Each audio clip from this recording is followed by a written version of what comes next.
I can show to the world that kid from war-torn country can actually be the best in a sport that is very global. That's what happened, but all of these experiences have been there for a reason, and I don't regret anything, I don't pity anything. I just feel like that's something that I had to go through.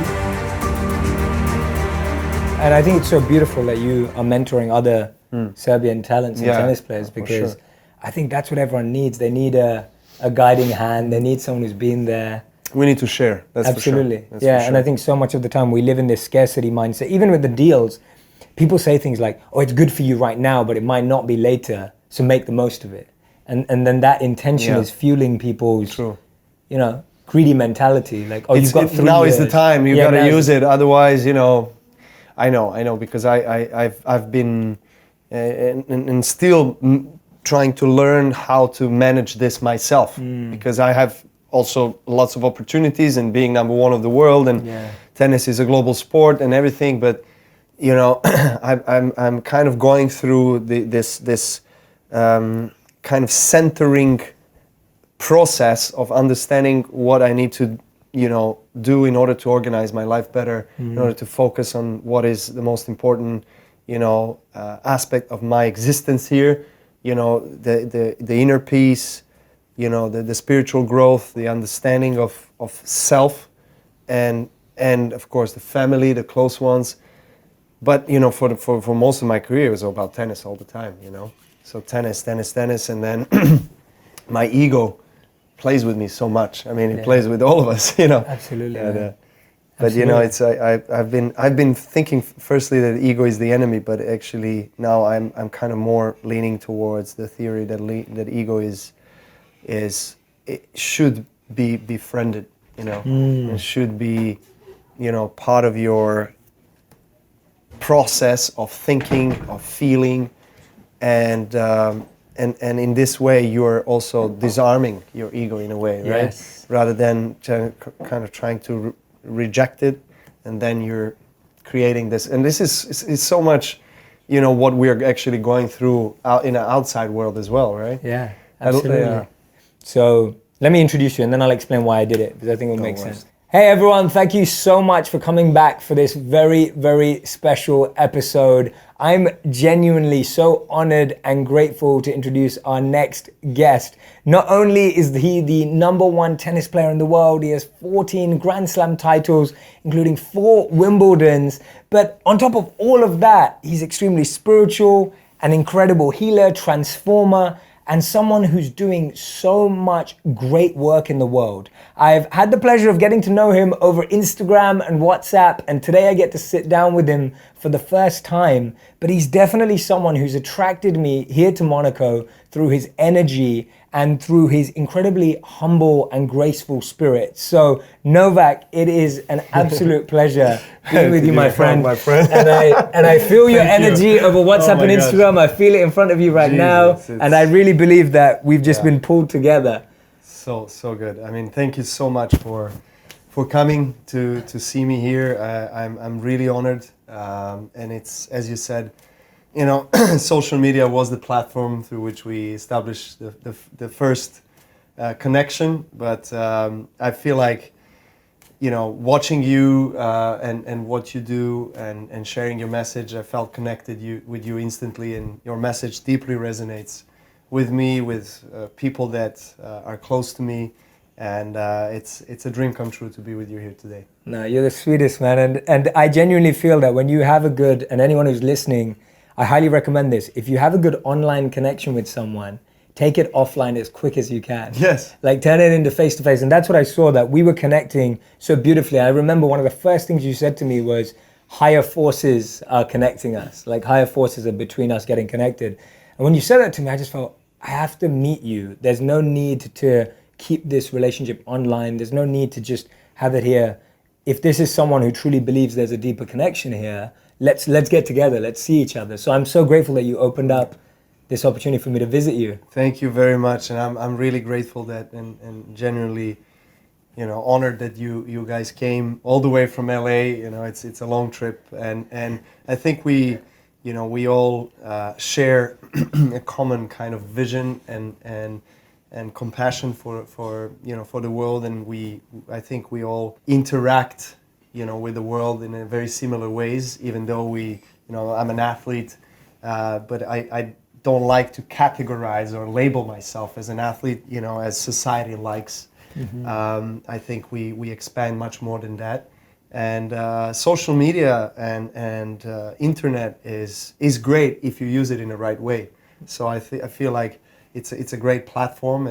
It got us connected, and we're here today. And not a while ago, I've sent you a message on Instagram because I'm your fan. I follow your message, and I follow your energy and everything that you've been spreading and sharing with people. So I'm just happy to get deep and talk about things that I usually don't get asked on the tennis tournaments.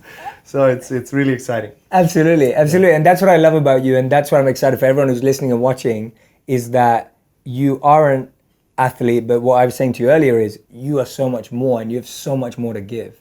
You've worked so hard on the court, but what I love about you is that you're also an inner athlete.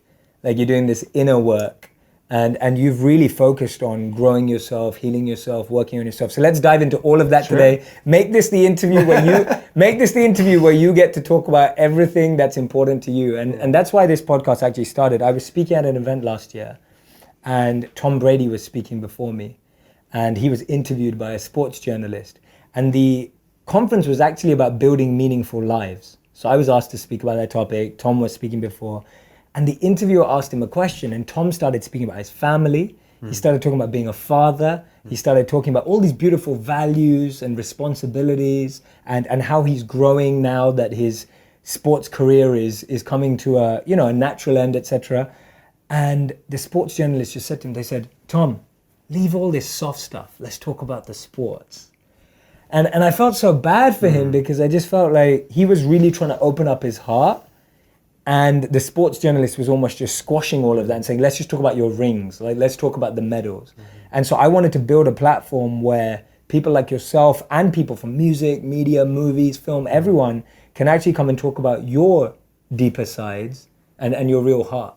So I want you to feel really comfortable to be able to do that today. I am very much, and you're definitely one of the very few people that in my life and that I've known thus far, and of course that I'm following, that I can share this message with, and I truly mean that, because and I don't mean that in a bad way for the society. I'm not judging. I don't like the judgment. I don't like the word hatred or anything like that. I respect everyone, and I respect also this kind of moment in time that we as people are in. Yes. And our society is where it is with a reason, and we just have to go through that stage of development, I think, and evolution. And it took me time to really, I feel like, come to that understanding in a way, because I was also, for many years, through my character building process and spiritual development, and kind of opening my mind to different dimensions and horizons of self-awareness and self-care. I was just feeling a lot of times lonely, and I just felt like what I was doing was not understood, especially in my world, and not just understood, but it was not accepted, which was even worse, because then you're labeled as a kind of like a black sheep, in the herd. But I still wanted to play tennis and still stay in that sport, in that field of life, which I have, and I'm not regretting. On contrary, I'm so blessed to do what I love. I've started playing tennis when I was 4 years old, and my family did not have any tennis tradition, so it was literally a sign of a destiny. 3 tennis courts in front of my parents' restaurant in a small mountain place in Serbia called Kopaonik.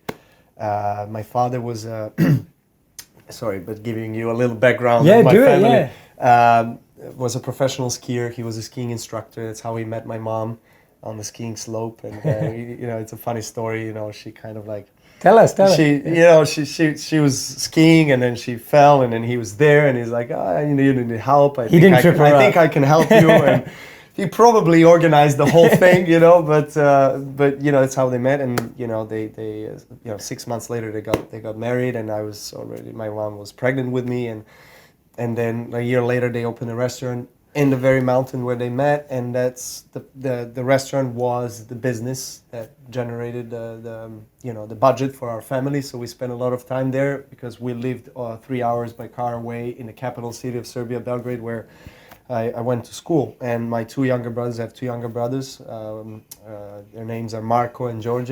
One is 4 years old, younger than me, and the other one is 8 years younger than me.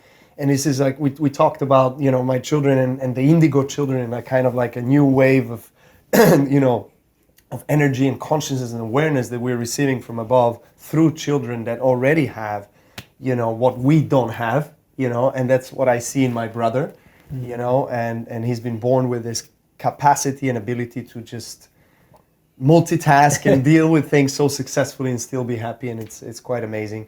So, you know, going back to my story is, you know, I've felt that in my world of tennis, I just, when you're a professional athlete, you know, it's all about winning or losing, right? I don't see losing or failure as such. I see it as another great lesson that awaits for me to learn from. Did you always have that, even when you were young? No, I just, as I said, I went through my evolution, and I was fortunate really that when I started playing tennis, I ran into and came across some really, really knowledgeable people about tennis and about life. In particular, one woman, and her name is Jelena Gencic. She's not with us anymore. She passed away in 2012, but she was my tennis mother. And so my parents, you know, invested a lot of energy and efforts, and in those times during 90s when I was growing up, we had two wars. We had, unfortunately, a war that broke down the whole Yugoslavian region because it was a big Yugoslavian country, very strong, made of, you know, 6 different states. Countries that are right now independent. I'm coming from one of them, which is Serbia.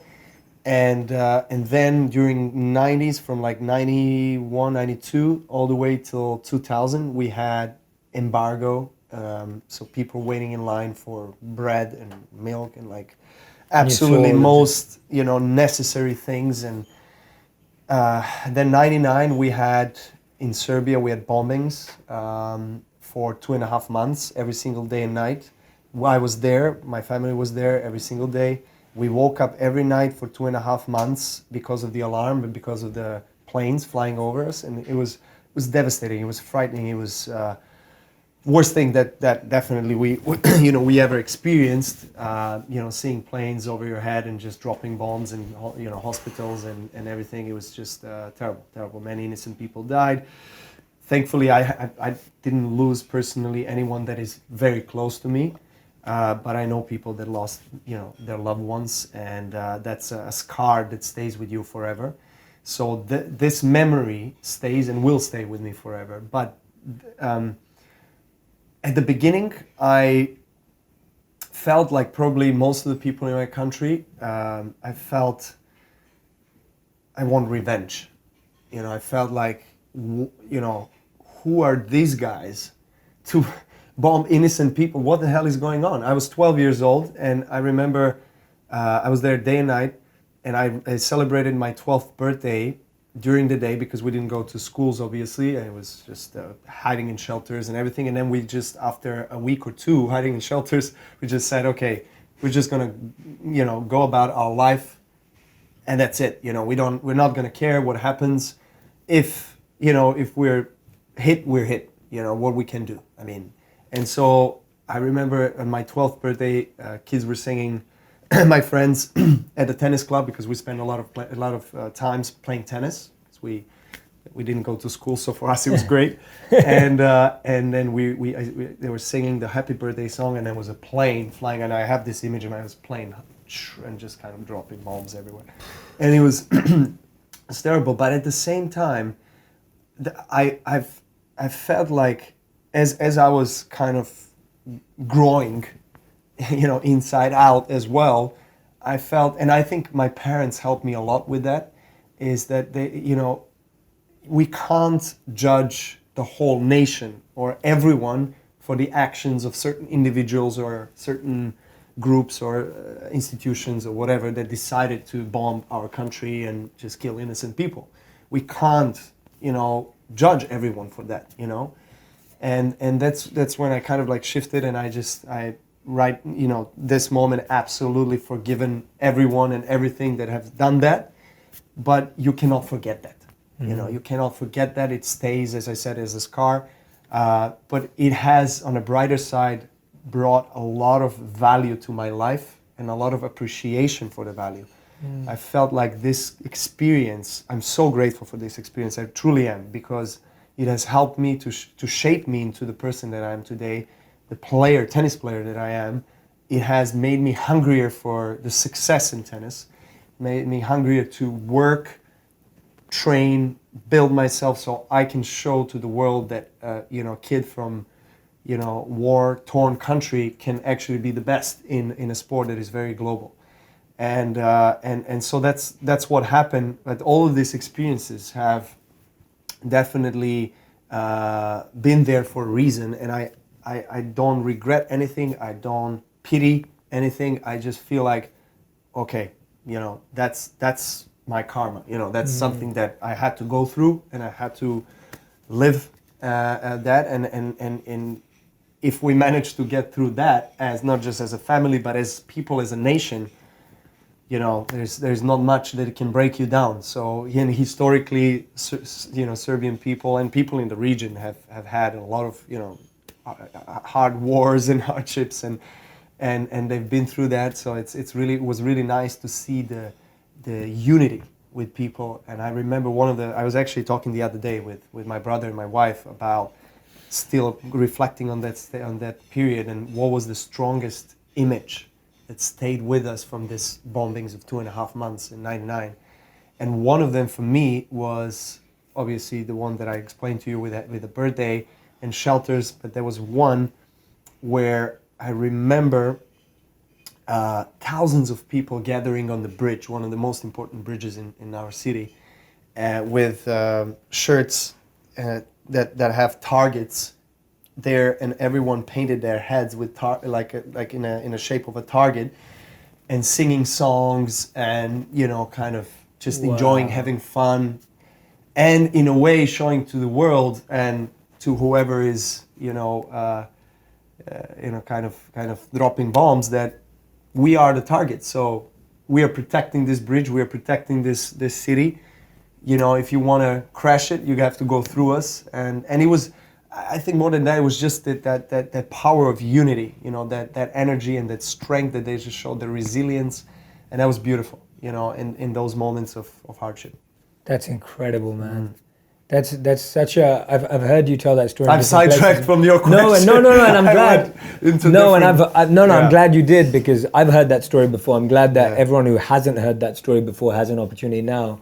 And the reason why it's so beautiful is because that's probably like most of the planet does not experience that. That's pretty extreme. Yes. Right. And so for someone like you to come from that extreme, and especially what you said, your initial response was revenge. For you to be able to transform that revenge into resilience, that's incredible. Because it would have been so much easier to just have that pain and have that unforgiveness.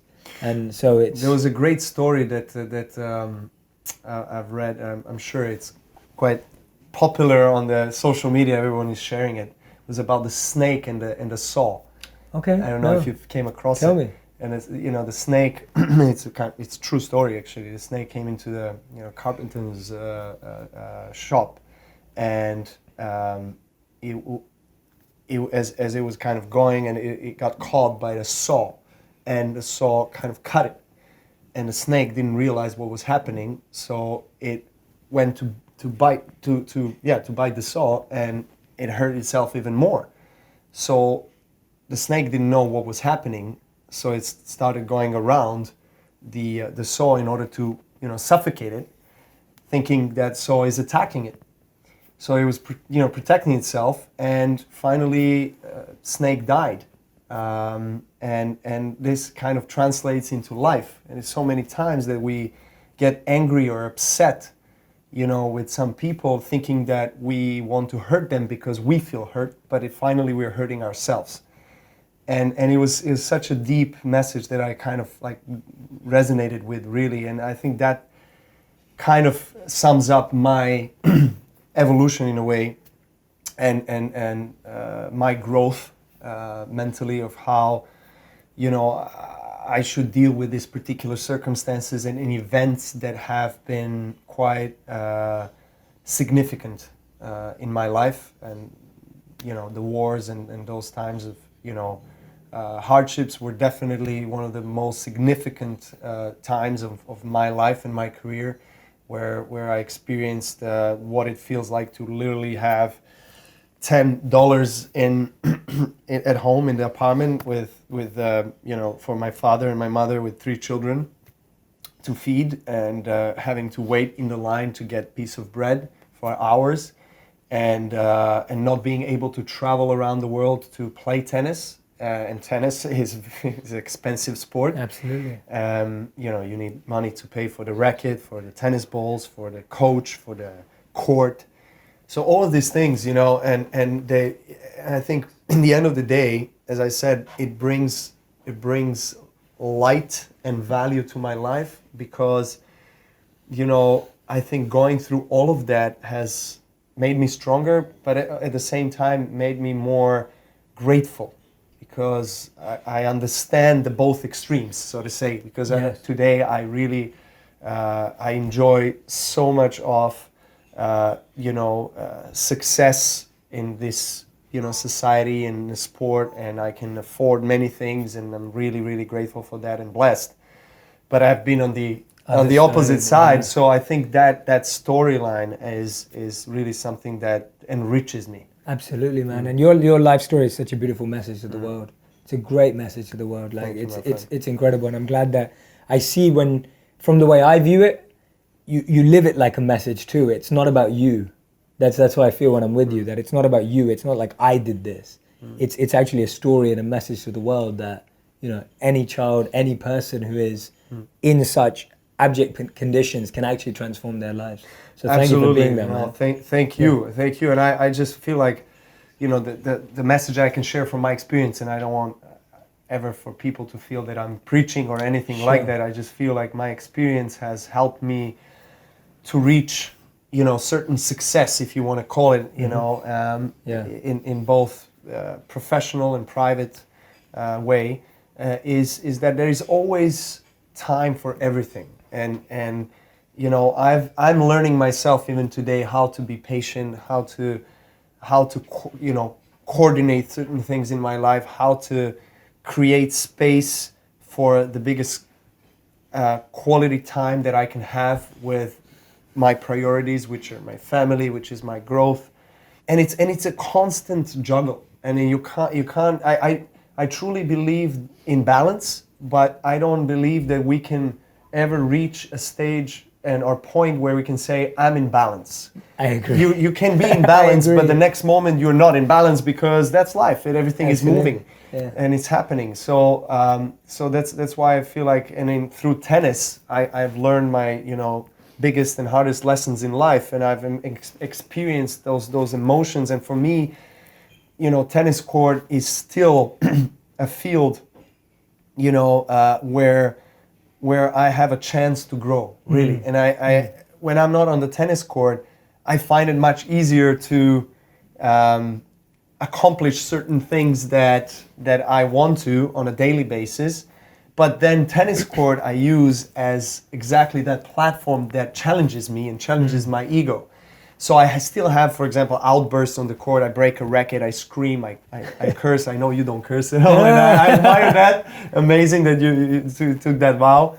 You got to teach me how to do that. And so when that happens, instantly I feel like, oh my God, why? What did I do? You know, and I have 2 children. I have, you know, many children around the world are watching and you know, seeing what you're doing and imitating you in a way. So you're sending that kind of message. So I try always to have that in the back of my mind, and you know, subconsciously, like, okay, you know, try to do, what you do best, but do it with dignity, do it with style, do it, with always having, that kind of inner voice telling you, there's, thousands, of children around the world watching you play right now and absorbing like a sponge every move, everything you say, everything you do. But I still do it. I still go through these outbursts. And I felt disappointed with myself for a while. Wow. Because of that. I really felt like I was betraying myself. I was not managing to do what I intended to do. And then I learned about surrender. And then I learned about there is a time for everything in life. And there is a reason why we have to take every step of the way in order to reach the top, in whatever way you feel that top is for you. And then I understood that, I have to accept, I have to embrace, I have to channel it and understand that, I still have to work, and I have to work all the way till the last day that I breathe. And I'm happy with that. I really feel like I managed to take that positive leap in that direction.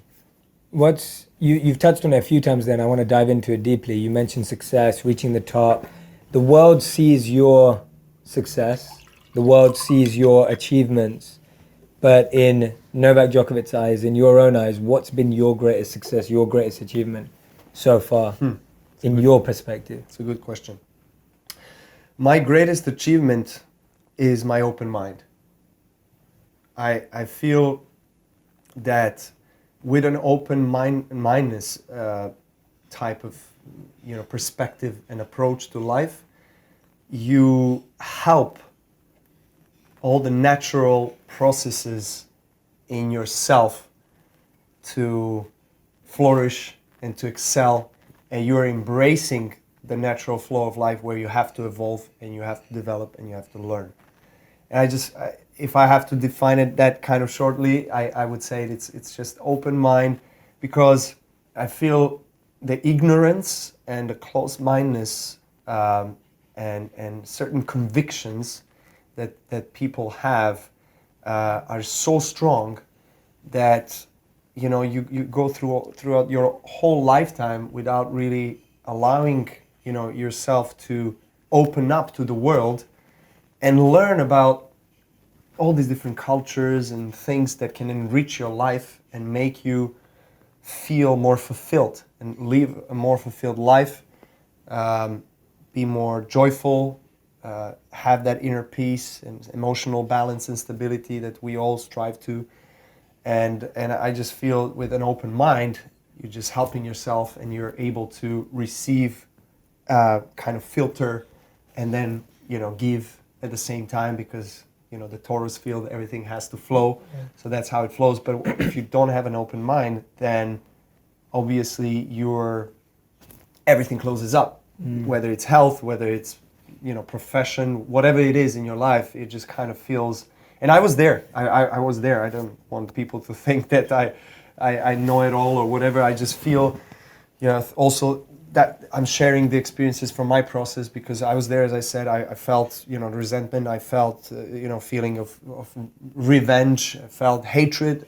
I felt all of that. We all, go through that. We're all human beings. We, kind of, experience those kind of emotions. But I feel with training and repetition and discipline, that obviously sport has taught me so well, you can really reach anything that you truly want and desire in your life. And where did that open-mindedness start? Like, where did you start to notice that the closed mind was limiting you and the open mind was expanding you? I think very early, to be honest, ever since I kind of wished to play tennis, right, when I was 4 or 5 years old, and tennis was never a sport in our family. I think I kind of helped also my parents to expand, outside of their, in a way, comfort zone and go into the sport or field of life that is completely unknown to them in a way. And I think that, I started playing tennis when I was 4 and a half, I think, 5 years old, and before that, I was skiing a lot, and I remember even before I started to run, I was already with my dad, skiing. He was carrying me and going down the slopes, and so the first sport for me was skiing. Right. And until I was, I think, 9 years old, I didn't really know whether I want to ski or play tennis. I was football, soccer a little bit there, but it was mostly about skiing or tennis. And then fortunately, I mean, we've been through all this, and my father asked me. I remember that day when he sat me down with my mom, and he said, "I am ready to support anything that you desire to do in your life, and I'm here for you. You have to tell me if it's sport, okay, and what sport." And and I said, "Okay, give me one thing I needed to, and big decision. Yeah, I mean, and then you could have been the best football I was player thinking, and then I said, like, it didn't take me a long time. I said maybe just a little time to think, but then after half an hour, I went to him and I said, "It's tennis." Right? And he said, "Okay, tennis it is." And then I think us kind of getting into this uncomfortable, unknown zone or area or field of life has allowed us to kind of expand, all of us, and also having certain mentors and people that have greatly positively affected me on many levels. I've mentioned my tennis mother, as I like to call her. I've met her when I was, I think, 5-6 years old, and then I started training with her tennis camp, summer tennis camp that was coming from Belgrade, from capital city, to Koponik, this place in the mountains. And then when I was, I think, 6, 7, I also started having some private lessons with her in Belgrade while I was, going to school, and she was happy to play with me because she felt like I was very talented. And then she told my parents, she said, "I really feel like you should try to give your best to support this child to play tennis, because I've never seen a bigger talent than him from Monica Seles, who was, obviously the best tennis player in the world and one of the best female tennis players of all times. And she was her coach as well. And because Monica was born in Serbia, and then she went to live in States, where she is today. And and of course, my parents were like, well, if such a experienced and knowledgeable person about the tennis says that, then we should try to support our child. So that's what happened. And I remember I was watching tennis practices and sessions on the fence. I was climbing. I was really, really in love with the sport. I was very passionate about it.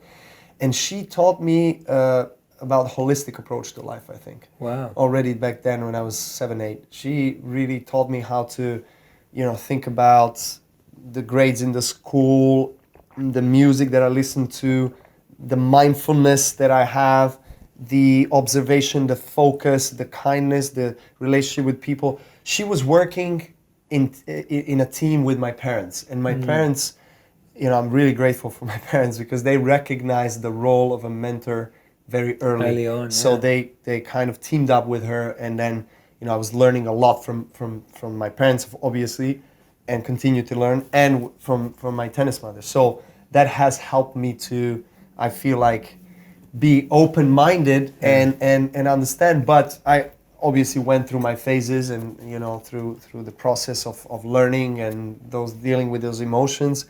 Although I felt when I started traveling by myself, because I was traveling with my father until I was, I think, 16, and then I was 17, I started having my coach, and I, I didn't get too deep in the conversations with my dad and with my mom, and I felt there are some subjects and that, I want to talk about, and especially in, puberty and teenage years, you're experiencing so many changes.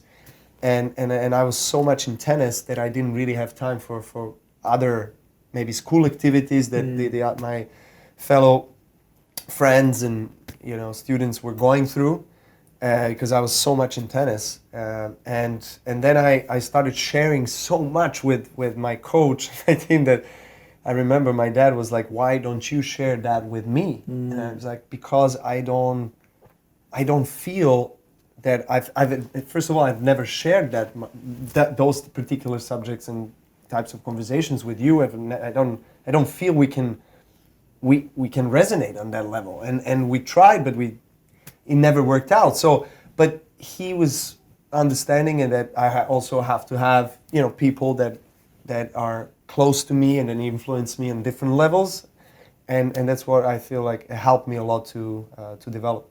Wow.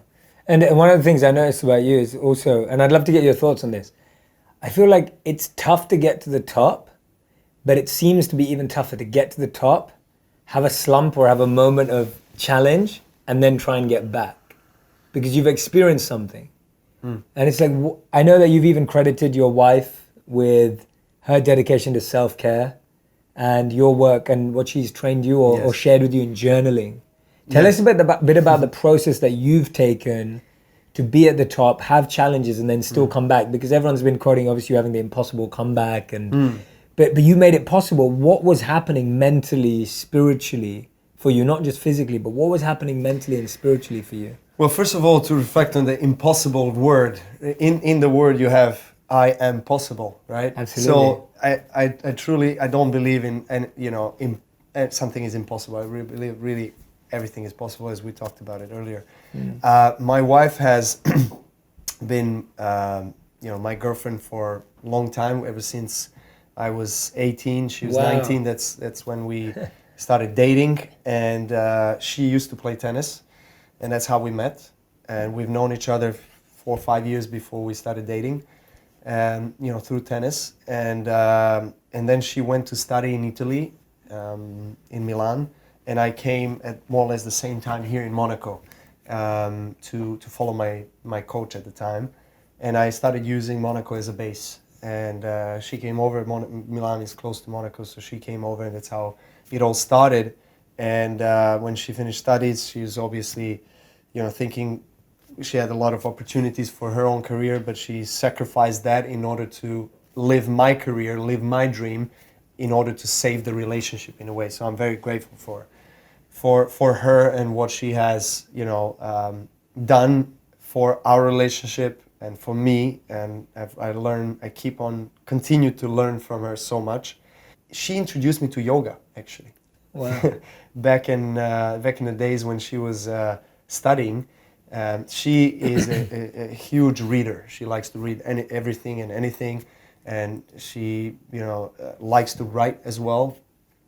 And she was big on journaling all the time. And I remember when I was quite young, from my tennis mother and from my parents, I learned how to kind of write and have specific things that I want to share on the paper. I did it, kind of like what I'm grateful for and things like that, which was nice. But then I lost that. I didn't do it for many years, and then she reminded me of that. So I started doing it again, and it felt great because I felt like I could release a lot of things that were tensing me up through journaling, through writing, exactly. Right.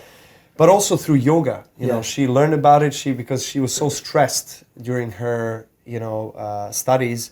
She spent the whole day obviously studying with books, and student life isn't easy, so she was looking into ways how she can relax herself, get more energy, and she was not drinking coffee or any of these things, so she came into yoga and she was sharing it with me. So I started doing it with her, the breathing, pranayama, the sun salutations and everything, and that's ever since then we've been doing obviously some form of yoga, try on a daily basis, and she's been a very significant integral part of my life and my evolution. And what I'm really grateful for is that not only that we truly love each other and we are very transparent and honest, but also that we have help from the universe to actually be in a very similar states of consciousness in certain phases of our lives, so we can help each other learn better and grow faster in certain areas that we choose that are part of those particular periods. So I think she would agree that when we became parents 4 years ago, that has completely shifted our world, upside down. Up to that moment, we were also spiritual, but you know, still quite basic comparing to what has happened after that. And we truly believe that our kids are our masters and our teachers, and then they come to this life to bring lessons for us and bring help for us to understand a lot of things about ourselves on a deeper levels and what we have to work on, which is quite contrary to what, you know, in a way, society thinks, which is like we are teaching them, which we are, of course. But, you know, actually, I've been talking with her a lot about that. And now we have a baby girl that is 1 year old, and she is, I was mentioning, she's a healer. She really is, and she brings that kind of energy to this world. And she has, skyrocketed our attention for the moments, for, you know, the consciousness, the awareness about everything. I mean, even more. And we're like, oh my God, you know, there's another level. So we help each other grow. And I think I'm really grateful that I can share with her literally everything and anything that I'm interested in, that I'm going through. And, you know, she has been always the shoulder to lean on, and she has always been there.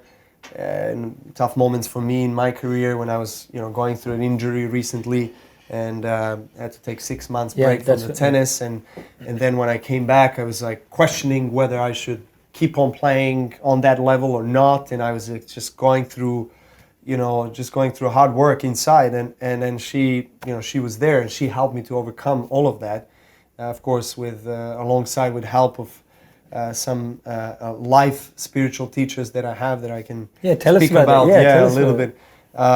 Well, there are two guys in particular, Jose Pepe Imaz and Žarko Ilić.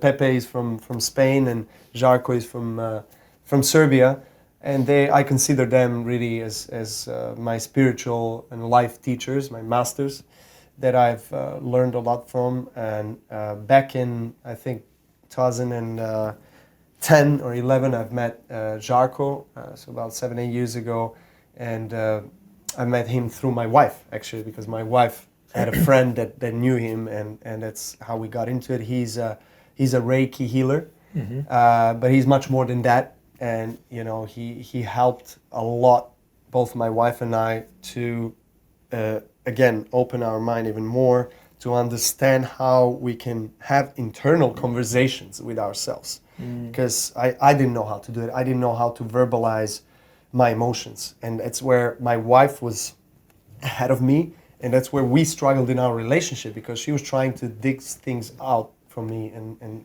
make me share more. But I wasn't able to do that because I didn't know how.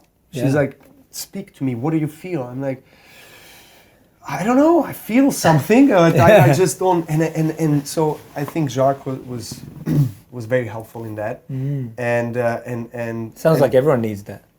Everyone, I mean, everyone needs that, of course. But I think, you know, there's this great saying, you know, when the student is ready, the teacher will come, right? Yeah. So I felt that the first initial step I needed to decide in my mind and internally that, okay, this is exactly what I need for my heart, for my soul, for my growth. This is the priority. I have to learn how to manage myself, my emotions, how to not just to be a better tennis player, but to be a better human being.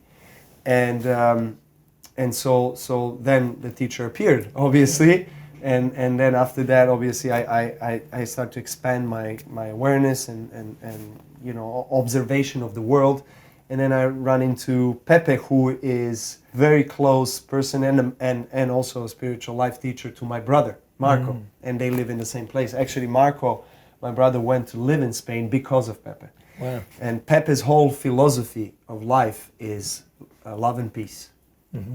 And he brought that kind of energy into our lives, the perception of love and peace, what it really means. And at the beginning, I was actually not really supportive, I must say, of my brother, because he started doing that before me. He started going through this whole process of learning with Pepe.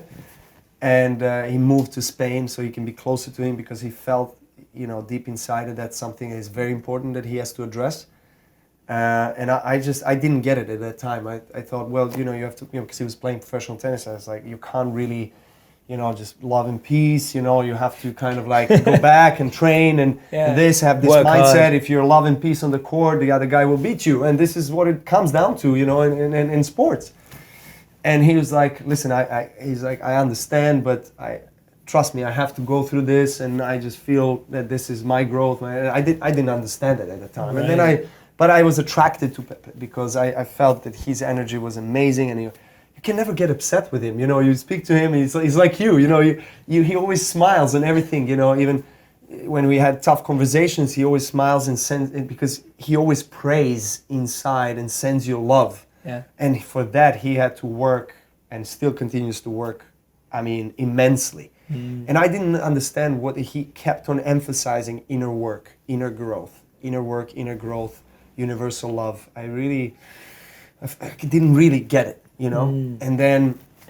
And then obviously this whole energy attracted my wife and I, and we connected with Pepe and with my brother, and on different levels. And today, obviously we understand, what he truly means, because we embraced that work. Yes. And we have to do it daily. Yes. And I just wanted to shortly reflect on that inner work for the purpose or goal. My goal for the inner work up to not a while ago was tennis.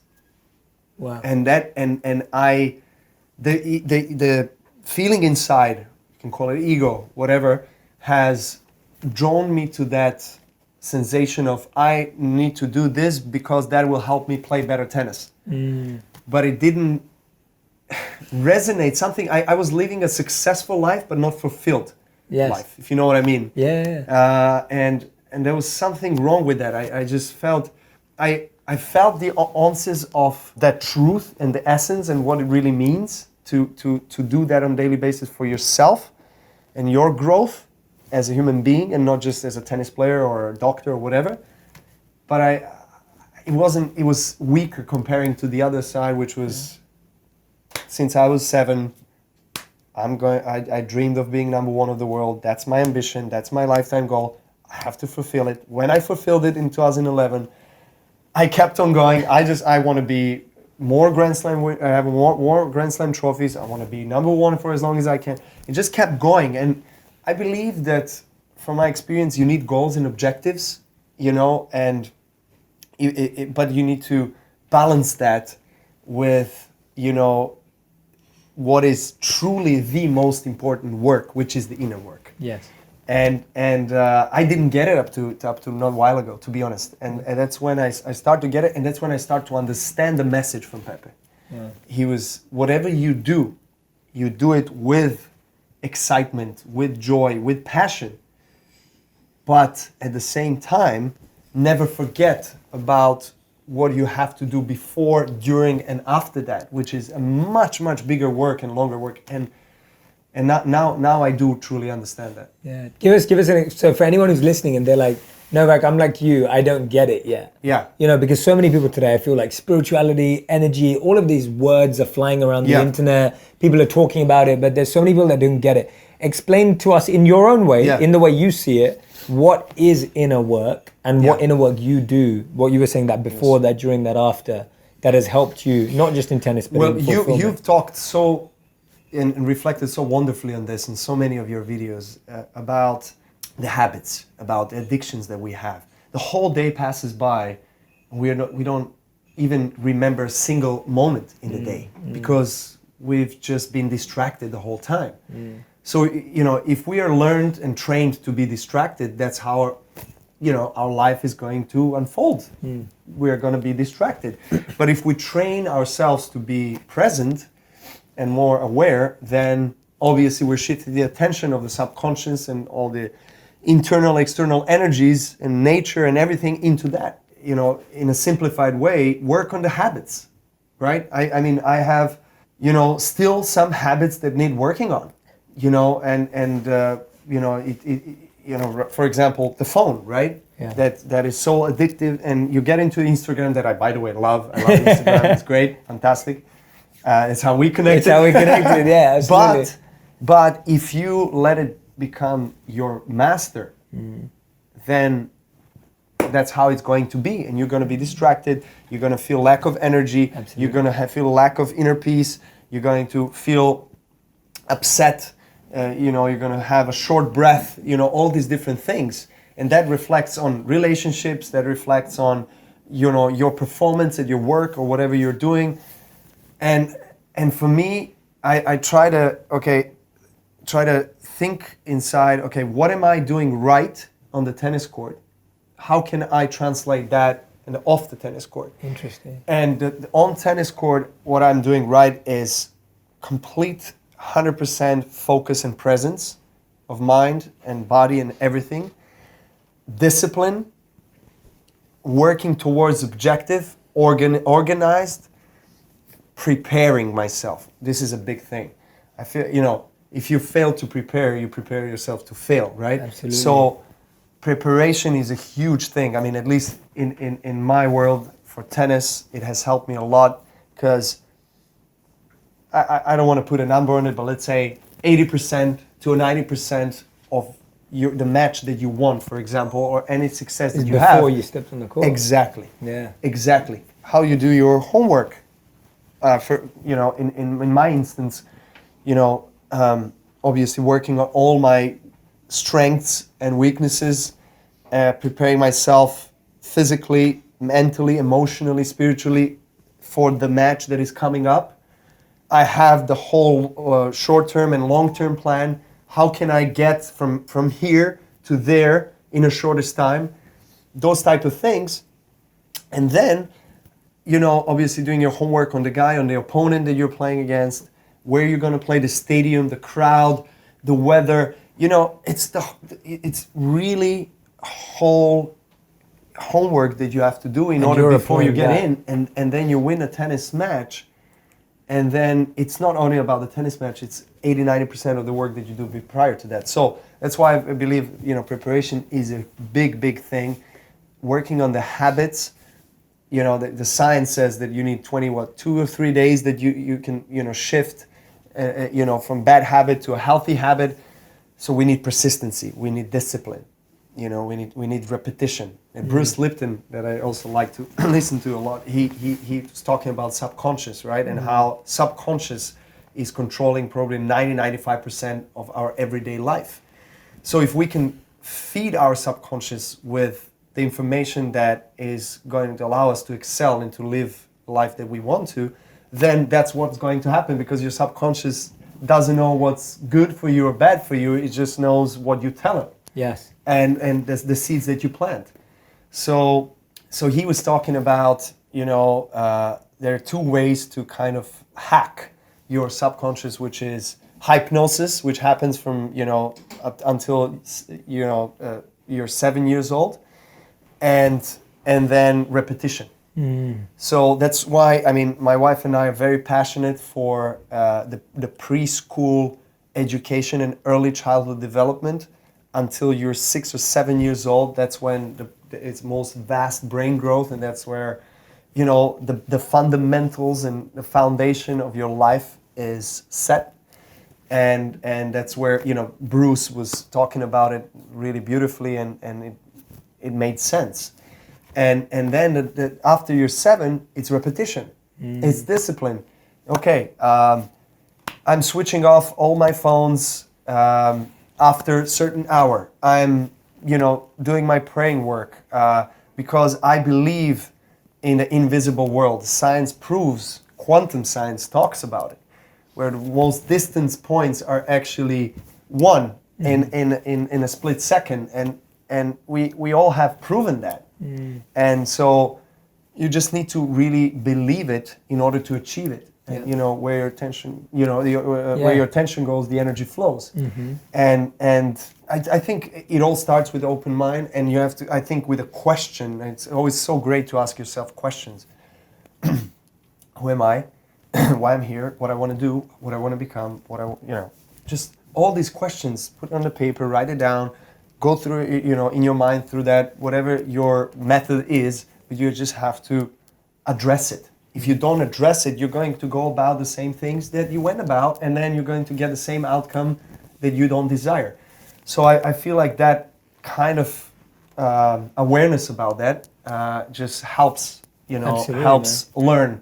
And, I'm learning from you so much on a daily basis as well, because, I obviously follow your work, and there are so many great messages out there, and I feel like this is the time where we can expand our consciousness and get closer to who we are. Because, the two most important and oldest probably questions on this planet ever since the existence of humans is, who we are and why we are here. Absolutely. So I think also the truth-seeking element and part is also quite important in that. I mean, I consider myself a truth seeker. I like to, try to dig even deeper and deeper and deeper and understand who we are. Why are we here? Is this a planet? Is this a realm? What is it? Is this a matrix? Is it not? I think it's important to ask these questions and do your research and dig deep into that. Because I think it all comes down to, whether you are your own master or not. So I think if you are your own master, then it allows you to take actions the way you want them, rather than, I love Jim Quick, that I also like very much, and he talks about the thermostat and thermometer. So don't be the thermostat, but be the thermometer. Set the temperature. You set the temperature of the room, and you set it up the way you wanted it. And the thermostat, if you set it, then you have to adjust. So it's reactive. And I think it's such a great wisdom. Yeah, great advice, man. I loved what you were saying earlier. That's great advice, and I hope everyone's listening is taking notes. But what you said earlier, I loved. You said that for a long time you believed ego is the enemy. Yes. And then now you've started to understand that actually the ego has to be befriended. Yes. And I thought I couldn't agree with you more. Sometimes I believe the ego is like a perfect mirror to yourself, in the self that you don't want. But at least it starts teaching you. The ego can teach you so much if you're aware of it. So I want to hear your perception on how you've been switching between ego is the enemy to actually befriending the ego. Well, because you've got every reason to have a big ego. Yeah. Like you've got every reason, and you're a very humble person, but you've got every reason. And I do have it. And this is the point. I didn't understand it at the time, and we talked about it a little bit as you reflected.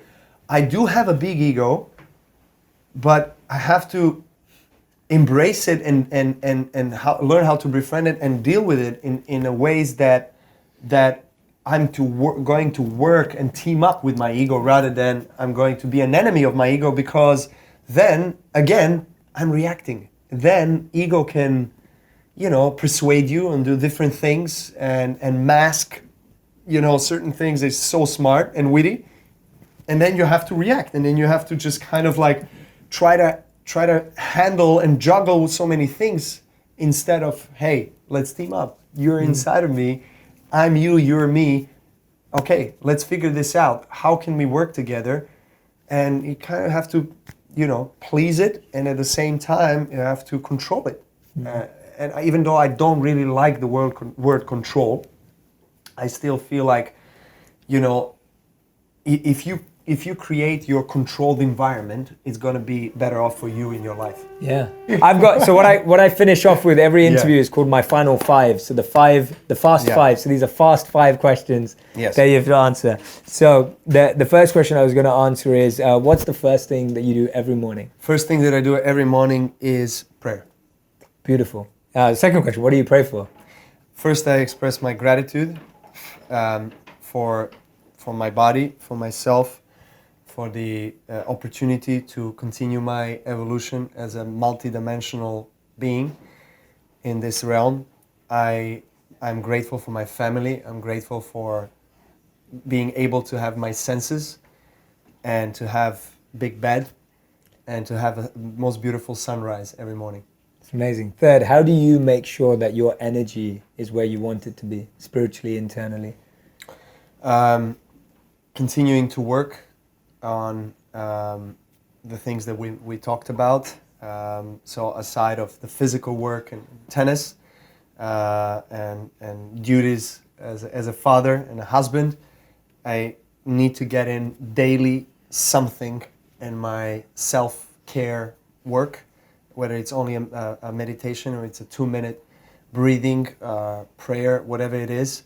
Sometimes it's only that because you don't have time, but you know, it's important to just kind of you know, keep doing it and be disciplined with it. What's the best advice you've ever received? Be open-minded. I love that theme. That's the theme of this. Be open. I mean, just like the theme for sure. It's when you're open-minded, then you're ready to receive everything that we're surrounded with, and it's such a beautiful world, and we're so blessed that we live in this world and that we go through the process of evolution. And I think when you come close to the realization of, you know, who you are, I think, and you continue to seek for that truth, it brings you closer to the source from where you arrived, and just makes you so present, and it makes you so calm, and it makes you so joyful and grateful for yourself, for people around you, for everything that you have, that you do, that surrounds you, that fulfills you. And I feel that that's the essence of our life. Amazing. And the fifth and final question is, if your racket was a magic wand and you could get the whole world to understand one thing, what would you want everyone to understand? That our consciousness expands infinitely. Beautiful. Straight to the point. What do you mean by that? What do you want them to understand? Now I'm going to give you the opportunity. Oh my gosh, we don't have enough time. That our consciousness expands infinitely means, well, at least in my own perception, is that we are more than we think or feel with our 5 senses that we really are. And I feel like when I came to this realization, it just opened the door to a whole different universe and dimension to me. And I feel that my evolution and my growth in every aspect of who I am and my every body has just quadrupled for light years ahead. I feel calm at the same time, but so excited for everything that life has to offer that I can learn. Thank you, Novak. We so have to do a part 2 to Please, dive into all of that. Guys, we're gonna have to make it happen. Yeah. But thank you so much, man. I'm so grateful. My friend. Thank you for your time and energy. I know you've got so many things on. I love nice you to guys. meet your amazing wife. I love you guys. Thank you so much, man. Infinite love to So grateful. If you want even more videos just like this one, click on the boxes over here. And if you want to continue seeing these kinds of stories, you can subscribe by clicking the link right here.